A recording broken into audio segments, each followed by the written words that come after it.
Everyone, সবাই কেমন আছো? তো মাঝে দুদিন আমি ব্লগ দিতে পারিনি, তার কারণ আমার শরীরটা একটু খারাপ।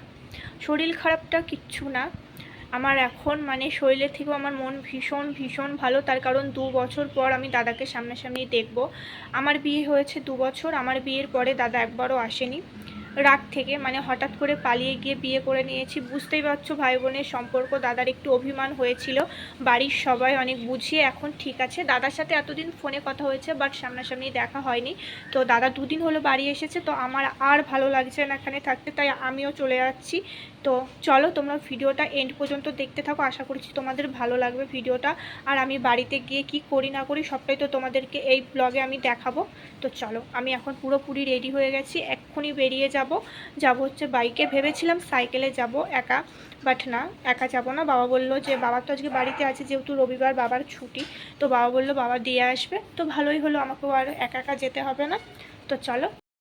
তো বন্ধুরা, কালকে তো বাড়ি আসতে আসতে সন্ধ্যা হয়ে গেছিলো। কালকে আর আমি কোনো রকম ব্লগ শ্যুট করিনি, ঠিক আছে। বাড়িতে এসে সবার সাথে দেখা করলাম, গল্প করলাম, তো আমি আর ক্যামেরা অন করিনি। এখন সকালে এই জাস্ট কিছুক্ষণ আগে উঠলাম, উঠে ফ্রেশ হলাম, ফ্রেশ হয়ে ব্যথা করছে। হঠাৎ করে এখানে এসে আমার এক রাতেই গলাটা ব্যথা ব্যথা করছে, মনে হচ্ছে ঠান্ডা লাগবে, জানি না। সে কারণে আমি এই কদিন থাকবো। আমি চুলে শ্যাম্পু করবো কিনা তাও জানি না, কারণ চুলে শ্যাম্পু করলে আবার প্রচণ্ড ঠান্ডা লেগে যাবে, জানি না কি হবে। গলায় খুব ব্যথা করছে, গরম জল খেতে হবে। ওইদিকে আমার মা কাজ করছে, এখন সকালবেলা রান্নাবান্না সব হয়ে গেছে, রান্নাবান্না করলো, বাবা খেয়ে কাজে চলে গেছে। এখন ওই যে মা এখন উঠোন ঝাড় দিচ্ছে, এদিকে আমাকে খেতে দিয়েছে, খেতে দিয়ে ওইদিকে কাজ করছে, কাজ করবে এখন। আর এদিকে আমি খেয়ে নিই।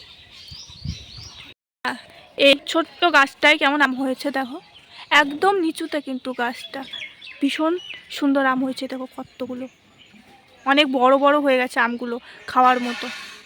বাট এটা যেহেতু লোকের বাড়ির গাছ, পাশের বাড়ির ওই যে ওই বাড়িটার গাছ, তো পারলে বকা টকা দেবে, তাই আমি পারবো না। আর এদিকে দেখো টিয়াদের গরুগুলো কি সুন্দর শুয়ে আছে, ছাওয়া পেয়েছে, এখানে একটুও রোদ্দুর নেই। আর এই দেখো অনেক আম, পুরো আম বাগান এগুলো, পুরো এই যে সাইডে পুরো বাগান, এই যে চারি সাইডে বাগান। যখন ছোট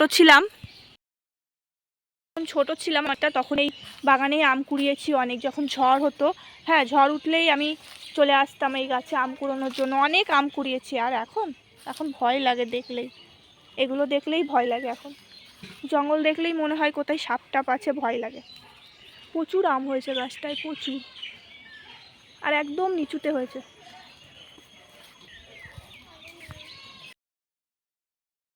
বন্ধুরা, আমি তো এই বাড়িতে এসেছি ভোটের জন্য, আর দাদা এসেছে তো তার জন্য। ভোটের জন্য আমি এমনিতেও আসতাম, আর দাদা যেহেতু এসেছে সেই জন্য আমি আরও তাড়াতাড়ি চলে আসলাম। আর কারণ দাদা হচ্ছে বেশি দিন থাকবে না, দাদা জাস্ট 1 মাস মতো ছুটি নিয়ে এসেছে, তারপর আবার চলে যাবে, আবার সেই বছর পর দেখা হবে জানি না। তো এদিকে দেখো আমি সবার সাথে গল্প করছিলাম, দিদা মাসি সবাই ছিল, তো তার জন্য দেখতেই পাচ্ছ আমার একটু খুশিটা আলাদাই, মুখের হাসিটা একটু আলাদাই। নিজের বাড়ির মানুষগুলোর সাথে থাকলে দেখবে হাসিটাটা একটু আলাদাই হয়, ঠিক আছে। আমাদের মেয়েদের কি হয়, শ্বশুরবাড়িতে সবার সাথে থাকি, আনন্দ করি, কথা বলি, হাসি, সব কিছুই, বাট তার মাঝেও মনে হয় যে এটা করব, এটা বলবো, কি ভাববে সবাই, এই ভাবনা থেকে আমাদের কিন্তু সেই মন খুলে হাসিটা, যেটা আমি হাসলাম, সেইটা কিন্তু হয় না। তো তারপরে দেখো এখানে এখন আমি দোলনা চড়ছি, আমার ভাইয়ের দোলনা। ও দেখলে আমার অবস্থা পুরো খারাপ করে দেবে, ও দেখেওছে কিন্তু সেইভাবে আমাকে কিছু বলছিল না। এখন বাড়ি যাচ্ছি মামা বাড়ি থেকে, প্রচণ্ড রোদ গরম আজকে, মনে হচ্ছিল বৃষ্টি হবে, মেঘ করেছিল, মেঘ ডাকছিল, কিন্তু না, বৃষ্টির কোনো সম্ভাবনাই নেই, মনে হচ্ছে না হবে। প্রচণ্ড গরম ছেড়েছে, বীভৎস গরম।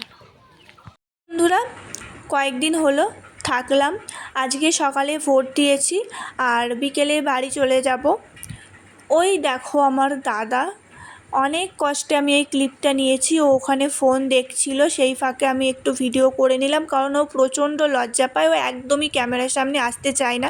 তো তোমাদেরকে আমার দাদাকে একটু দেখিয়ে দিলাম। আর এইদিকে বাড়ি যাওয়ার আগে আমি একটু আমাদের গাছগুলোকে দেখে নিচ্ছি। আমাদের নতুন ঘর হচ্ছে জানো তো, তার জন্য বাবা সমস্ত গাছগুলো কেটে দিয়েছে। আমাদের বাড়িতে কিন্তু অনেক গাছ ছিল, অনেক। তো ঘরের জন্য বাবা সব কেটে দিয়েছে। আমার খুব খারাপ লাগে জানো তো, কারণ অনেক গাছ ছিল, খুব ভালো লাগতো, কিন্তু কিছু করার নেই, যেহেতু ঘর হচ্ছে কাটতেই হবে।